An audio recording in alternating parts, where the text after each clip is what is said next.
Voilà, donc nous avons au téléphone, Joanne Couture, directrice exécutive à la Fédération canadienne des femmes en transport routier. Bon après-midi, Madame Couture. Bon après-midi, merci de Comment ça va, l'entrevue. Madame Couture? Ça va bien et vous? Oui, ça va toujours bien, même quand ça va mal, Madame Couture. Oui. Alors, vous êtes suffisamment nombreuses de femmes dans le transport routier pour avoir une fédération canadienne des femmes en transport.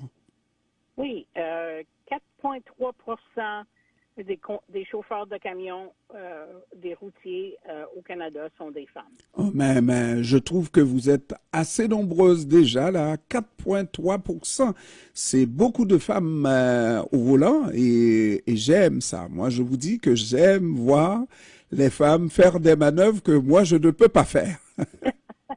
J'apprécie surtout les petites femmes frêles avec des trains routiers qui font des affaires que nous ne pouvons pas faire avec des gros bras, n'est-ce pas?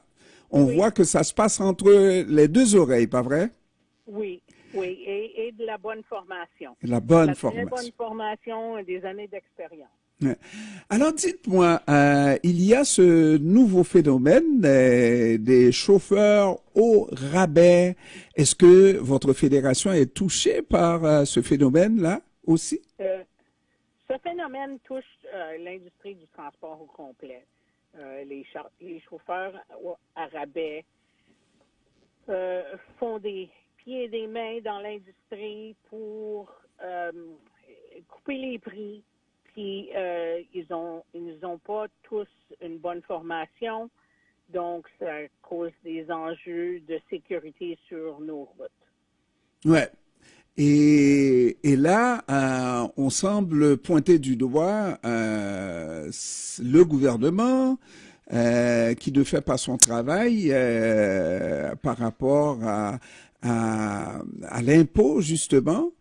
Oui, On semble laisser les employeurs embaucher des gens comme travailleurs autonomes et à partir du moment où il s'agit de travailleurs autonomes, on n'a pas à émettre ce qu'on appelle ici des T4, ça veut dire les retenues à la source et tout ça là.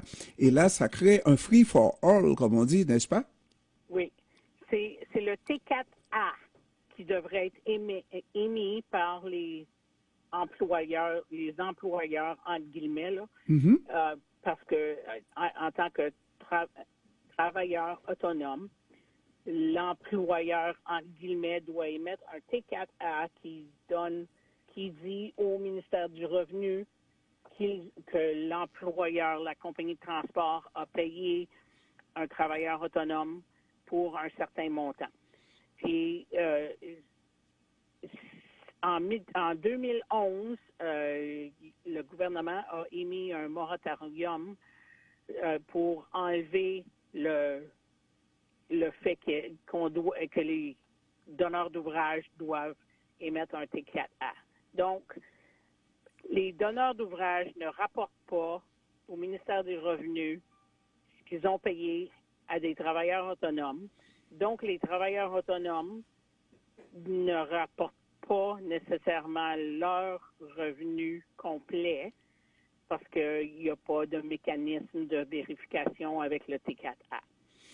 Donc, automatiquement, ces gens-là qui ne payent pas d'impôts sur leurs revenus, ces gens peuvent couper les prix à leur guise, c'est ça? Absolument. Jusqu'à comme de 30, j'ai entendu jusqu'à 40 mais dans la norme est comme jusqu'à 30. Donc, à 30 moins cher, ça fait de la compétition déloyale.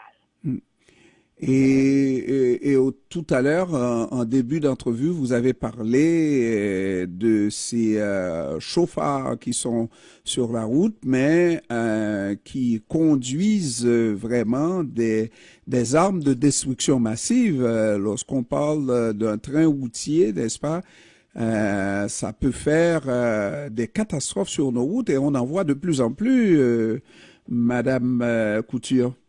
Oui, il y en a eu récemment, là, puis on est encore en été au beau soleil, là, avec des accidents très graves qui causent des décès parce que les chauffeurs ne sont pas formés correctement. Il n'y a pas assez de formation, puis la sécurité n'est pas au niveau dont elle devrait l'être. Puis,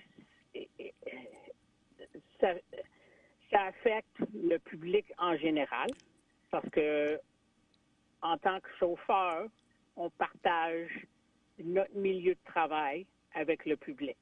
Absolument. Absolument. Et dites-nous, maintenant, il ne s'agit pas de dénoncer, il faut forcer le gouvernement à réagir face à cette situation qui est très bien décrite avec ces chauffeurs qui ne payent pas leur part de taxes et qui peuvent couper les prix comme ils l'entendent. Oui.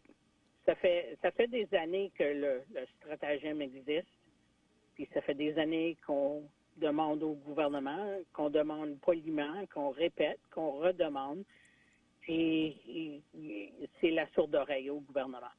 Donc, la commission parlementaire qui a eu lieu plus tôt cette semaine, il y a 6 différentes réunions de cédulés. La première a eu lieu mardi, la deuxième a lieu comme c'est là, cet après-midi. Puis c'est pour essayer de convaincre le gouvernement là, que assez, c'est assez, là, c'est le temps d'agir. Il faut rectifier le problème parce que c'est un fléau de sécurité routière.